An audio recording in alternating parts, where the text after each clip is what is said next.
السلام علیکم. Fourth year. آج ہمارا ہسٹری کا جو لیکچر ہے وہ محمد علی بوگرا کے دور کے اہم واقعات کے بارے میں ہے. اس سے پہلے کے جو لیکچر ہے اس میں ہم لوگوں نے پڑھا تھا مشرقی پاکستان کے حالات، مشرقی پاکستان میں جو الیکشن ہوئے تھے اس کے بارے میں، اور اس کے علاوہ ہم لوگوں نے آخر میں پڑھا تھا کہ کمیونسٹ پارٹی پر پابندی جو لگ گئی تھی. تو بہرحال یہاں تک ہم لوگوں نے پڑھ لیا تھا.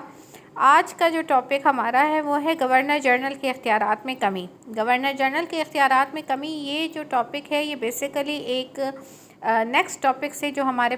ساتھ کنیکٹڈ ہے، اس ٹاپک کا ایک طرح سے آپ بیک گراؤنڈ کہہ لیں. وہ ہے مولوی تمیز الدین کیس. عموماً جو کویسچن آتا ہے وہ شارٹ کویسچنز میں آتا ہے کہ مولوی تمیز الدین کیس کیا تھا. تو شارٹ کویسچنز میں ظاہری بات ہے کہ آپ لوگوں کو جب بیک گراؤنڈ پتہ ہوگا تو آپ کو اس کیس کو جو ہے وہ ڈیفینڈ کرنا یا اس کو ڈیفائن کرنا یا اس کو پراپرلی ایکسپلین کرنا آسان رہے گا. اس وجہ سے ہم لوگ پہلے نمبر پر پڑھتے ہیں کہ گورنر جنرل ملک غلام محمد نے کیا کیا تھا. اس نے، آپ لوگوں کو یاد ہوگا کہ اس نے وزیر اعظم کو فوری طور پر برطرف کر دیا تھا اپنے اختیارات کا ناجائز استعمال کرتے ہوئے، اور پھر اس کے بعد اس نے ایک اور وزیر اعظم کو جو اس کی اپنی مرضی کا وزیر اعظم تھا، محمد علی بوگرا کو، اس کو ایک دم سے باہر امریکہ سے بلایا اور پاکستان کا وزیر اعظم بنا دیا تھا. اس فیصلے کے بارے میں نے آپ کو بتایا تھا کہ خود محمد علی بوگرا بھی حیران تھے. اس کو آئیڈیا ہی نہیں تھا کہ مجھے وزیر اعظم بنانے کے لیے بلایا گیا ہے. دوسری طرف جب خواجہ ناظم الدین صاحب نے ان سے جو ہے بات کی اور ان سے شکوہ کیا کہ یہ جو آپ نے میرے ساتھ کیا ہے، میں نے تو کبھی اس طرح لیاقت علی خان کے لیے نہیں کیا تھا، تو ملک غلام محمد نے اس کا جواب دیا تھا کہ ٹھیک ہے، لیکن نہ آپ لیاقت علی خان ہے اور نہ میں ناظم الدین ہوں. یعنی کہ وہ باقاعدہ اپنے اختیارات کا ناجائز استعمال بھی کر رہے ہیں، اور اب ان اختیارات کی روشنی کو جو ہے وہ پوری طرح اس کو مطلب کوئی شرمندہ بھی نہیں ہے، اوپر سے وہ باقاعدہ اس کے لیے جواز بھی پیدا کر رہے ہیں کہ میں ملک غلام محمد جو ہے، مطلب میں نہ آپ لیاقت علی خان ہیں اور نہ میں خواجہ ناظم الدین ہوں. تو بہرحال اس وجہ سے یہ ایک ایسی چیز تھی کہ اس کی وجہ سے جو پوری کی پوری نیشنل اسمبلی تھی یا ارکان اسمبلی تھے اس وقت، وہ ملک غلام محمد کے خلاف ہو گئے تھے کہ ان کے منتخب کردہ وزیر اعظم کو ملک غلام محمد نے ہٹا دیا اور اس کی جگہ ایک نیا وزیر اعظم انہوں نے وہاں پہ تعینات کر دیا. ظاہری بات ہے. اس کے علاوہ دوسری جو وجہ تھی وہ یہ تھی کہ نیشنل اسمبلی میں جو موجود اراکین تھے ان میں خواجہ ناظم الدین صاحب کے بھی بہت مضبوط گروہ تھا. مطلب یہ کہ ان کے بہت سے حامی تھے، اور اس کے علاوہ فضل الرحمان صاحب کے بھی بہت سے حامی تھے. تو انہوں نے کیا کیا، انہوں نے ایک بہت مضبوط گروپ بنا لیا. خواجہ ملک غلام محمد گورنر جنرل کے خلاف یہ مل گئے تھے آپس میں. اس وقت اس میں جو اور ان کے درمیان ایک طرح سے آپ کہہ لیں طاقت کی جو دوڑ ہے وہ شروع ہوئی. اس کے نتیجے میں ستمبر 1954 میں ایک ایسا انتہائی اہم موڑ آیا، اور وہ اہم موڑ کیا ہے؟ ستمبر 1954 میں 8 ستمبر 1954 کو مسلم لیگ اسمبلی نے ایک پرانے بل کو، جو کہ کسی زمانے میں بہت پہلے 51 میں پیش کیا گیا تھا ہاشم صاحب کی طرف سے، اس نے اس بل کو کیا کیا، اچانک منظور کر لیا. یہ بل کیا تھا؟ یہ ہاشم غزور صاحب کی طرف سے یہ ایک بل تھا، اور اس میں اس وقت 1951 میں یہ ایک تحریک پیش کی گئی تھی کہ پروڈا کے ایکٹ کو ختم کیا جائے. یہ یاد رکھیں کہ جب بھی ملک میں کوئی قانون بنتا ہے، ملک کا نیا قانون بننے کا جو طریقہ کار ہوتا ہے وہ یہ ہوتا ہے کہ اس کے بارے میں اسمبلی میں موجود کوئی بھی وزیر ایک بل پیش کرتا ہے. تو کوئی بھی قانون پہلے بل کی شکل میں پیش ہوتا ہے، پھر اس کی ریڈنگز ہوتی ہیں، یا اس کو ایک دفعہ اس کی آپ خواندگی کہہ لیں اردو میں اور انگلش میں reading, first reading, second reading, third reading, اور اس کے بعد اس پر جو ہے ایک فیصلہ ہوتا ہے، اور وہ بل جو ہے وہ لاء کی صورت میں پاس ہو جاتا ہے، یعنی کہ وہ بل جو ہے وہ قانون کی شکل میں پاس ہو جاتا ہے اور پورے ملک میں نافذ ہو جاتا ہے۔ تو ارکان نیشنل اسمبلی یا جو قومی اسمبلی کے جو لوگ ہیں وہ اصل میں بیٹھے کیوں ہیں؟ ملک کے قوانین، ان میں اگر کوئی نیا قانون بنانا ہے اس کا بھی اختیار ہے ان کے پاس، اور پرانے قوانین کو پر بھی عمل درآمد کرانے کا بھی اختیار ہے ان کے پاس۔ تو بہرحال 1951 کے زمانے میں کہیں پر جو یہ ایک بل پیش ہوا تھا اور اس میں یہ کہا گیا تھا کہ پروڈا کے ایکٹ کو ختم کیا جائے۔ یہ بل اس وقت تو منسوخ ہو گیا تھا یا اس وقت اس کو جو ہے کسی نے اتنا توجہ نہیں دی تھی، لیکن 1954 میں جب ضرورت پڑی ہے تو اسی پرانے بل کو نکال کر اسی پرانے وزیر کے نام سے اس بل کو ایک دم سے منظور کرا لیا۔ ٹھیک ہے، اس کا جو ہے اسی روز جب یہ بل منظور ہوا اس کا فائدہ کیا ہوا یا نقصان کیا ہوا وہ ابھی آپ لوگوں کو پتہ چل جائے گا۔ اس سے سب سے پہلا فائدہ جو ہوا، بہت سے ایسے جو سیاستدان تھے جن کے خلاف پروڈا کے تحت مقدمے چل رہے تھے اور وہ مقدمات کا سامنا کر رہے تھے، وہ تمام کے تمام ان مقدمات سے بری ہو گئے۔ پروڈا کے بارے میں آپ لوگوں کو پتہ ہے کہ پبلک آفس ڈسکوالیفیکیشن ایکٹ، یعنی کہ جو بھی سیاستدان کرپشن اس پہ ثابت ہو جاتا تھا تو وہ ہونے کے لیے جو ہے اس پر ایک پروڈا کے ایکٹ کے تحت مقدمہ چل جاتا تھا کہ اس نے اپنے اختیارات کا ناجائز استعمال کیا ہے۔ اب جب تک لیاقت علی خان رہے، لیاقت علی خان نے اپنے دور میں اس بل کو منظور کرایا تھا، اس نے تو سیاستدانوں کو ایک طرح سے تھوڑا سا دبانے کے لیے یا ان کے جو جائز ناجائز تحربے وہ استعمال کر رہے تھے طاقت بڑھانے کے لیے، ان کو ختم کرنے کے لیے لیاقت علی خان نے اس بل کو منظور کروایا تھا۔ لیکن بعد میں لیاقت علی خان کے بعد خواجہ ناظم الدین صاحب اور بعد میں ملک غلام محمد کے دور میں تو ایک طرح سے ان جو ہے یہ گورنر جنرل کے ہاتھ میں ایک ڈنڈا تھا جس سے وہ سیاستدانوں کو سیدھا رکھتے تھے۔ اب خواجہ ناظم الدین صاحب کا تو ایسا جو ہے وہ آپ لوگوں نے خود بھی دیکھ لیا کہ ان کا تو ایسا کردار نہیں رہا، لیکن یہ ہے کہ ملک غلام محمد جو تھے وہ بہرحال ایسی شخصیت تھے کہ وہ تمام اختیارات اپنے ہاتھ میں رکھنا چاہتے تھے۔ اسی وجہ سے جب پروڈا کے ایکٹ کے تحت مقدمات چلے یا وہ چلائے تو وہ چلانے کے لیے انہوں نے کیا کیا کہ گورنر جنرل کے اختیارات میں ایک طرح سے کمی کی کوشش کی تاکہ گورنر جنرل سیاستدان کو یہ دھمکی نہ دے سکے کہ وہ کسی بھی وقت ان پر مقدمات بھی چلا سکتا ہے، اور اس طرح سیاستدان گورنر جنرل کی جائز ناجائز باتیں ماننے پر مجبور نہ ہوں۔ تو پہلا کام انہوں نے اسی لیے کیا تھا کہ انہوں نے اس ایکٹ کو پاس کروا دیا تھا، یا اس بل کو، پروڈا کے بل کو منسوخ کرنے کا جو بل تھا وہ پاس کروا لیا تھا۔ اچھا، دوسرا کام اس سے ہوا یہ کہ بہت سے ایسے سیاستدان تھے جن پر اس وقت مقدمے چل رہے تھے، جب اس بل کو نامنظور کیا تو اس کا فائدہ ان کا یہ ہوا کہ وہ تمام کے تمام جو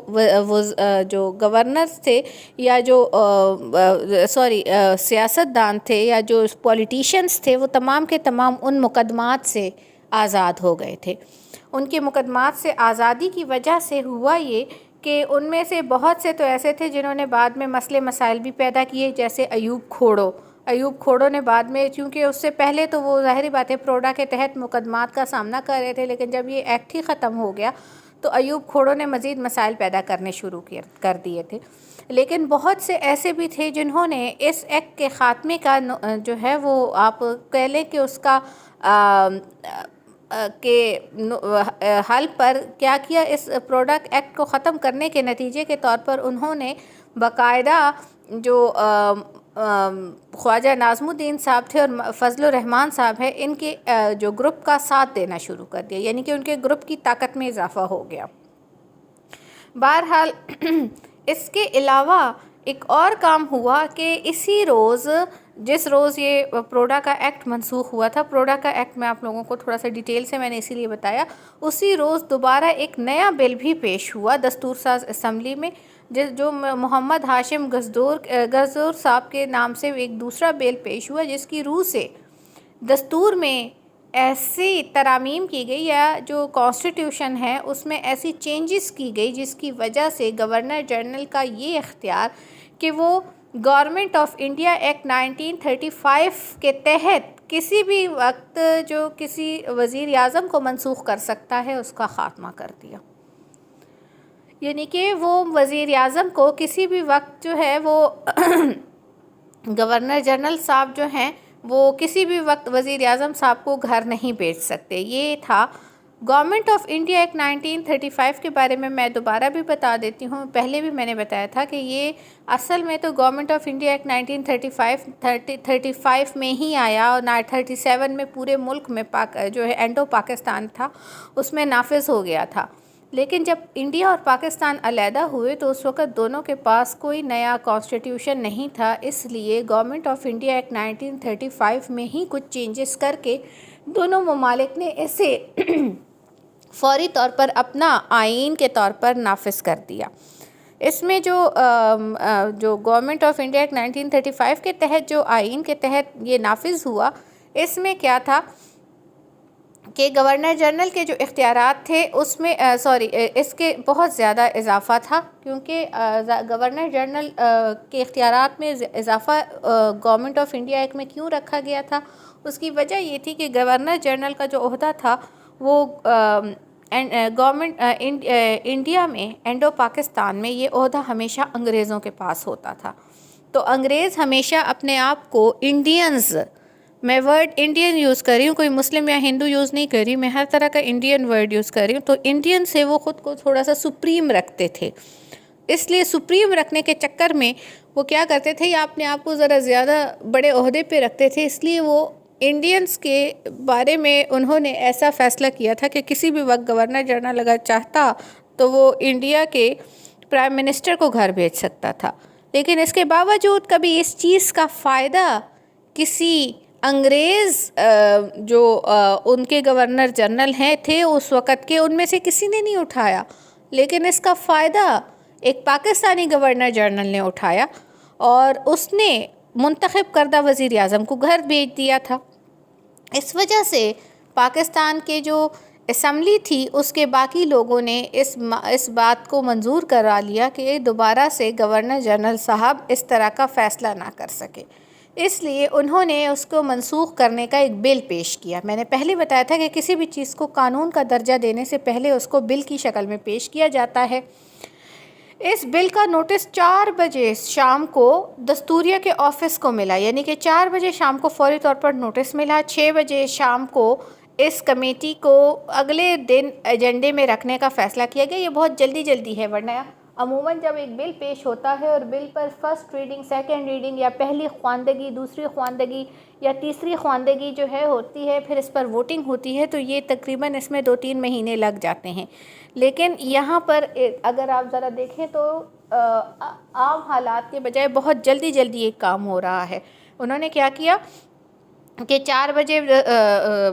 ایک نوٹس ملا کہ ہم نے یہ بل پیش کرنا ہے. دوسرے اس کو 6 بجے کے ٹائم سب نے یہ فیصلہ بھی کر لیا کہ ہاں دوسرے دن اس کو سب سے پہلے نمبر پر اسی بل کو ڈسکس کریں گے. اور اس کے بعد 9 بجے رات کو اس کی کاپیاں بھی چھپ کر آ گئیں. کاپیاں یعنی کہ ہر ایک ممبر کے ہاتھ میں ایک فوٹو کاپی ہو جس میں وہ اس میں بتایا جاتا ہے کہ آج ہم لوگوں نے کیا کیا ڈسکس کرنا ہے اور اس بل کو ڈسکس کرنے کی وجہ کیا ہے. ٹھیک ہے، یعنی کہ ہر چیز اس میں لکھی ہوئی درج ہو کے آ گئی تھی. اور اس کے علاوہ 9 بجے کے ٹائم انہیں جو اس وقت کے جو اسمبلی کے ارکان تھے ان سب کے گھروں میں بھی بھجوا دیا گیا تھا ان کی ایک کاپی کو. حالانکہ یہ آن دا اسپاٹ وہیں پر تقسیم ہو جاتی ہے، لیکن چونکہ ان کو صبح سویرے پہلا کام ہی یہی کرنا تھا اس لیے جلدی ان کے گھروں تک پہنچا دیا گیا. اچھا، اس کے بعد اس نے کیا کیا کہ اگلے دن کیا کیا، اجلاس جو ہے، اجلاس جو قومی اسمبلی کا اجلاس تھا وہ 10 بجے کے بجائے 9 بجے بلوایا گیا. اور چند لمحوں کے اندر ہی پہلی خواندگی مکمل ہوئی، یعنی کہ فرسٹ ریڈنگ. پہلی بار جب ریڈنگ سب کی ہوتی ہے پھر اس پہ ڈسکشن ہوتی ہے، وہ چند منٹس میں ہی پوری ہو گئی تھی.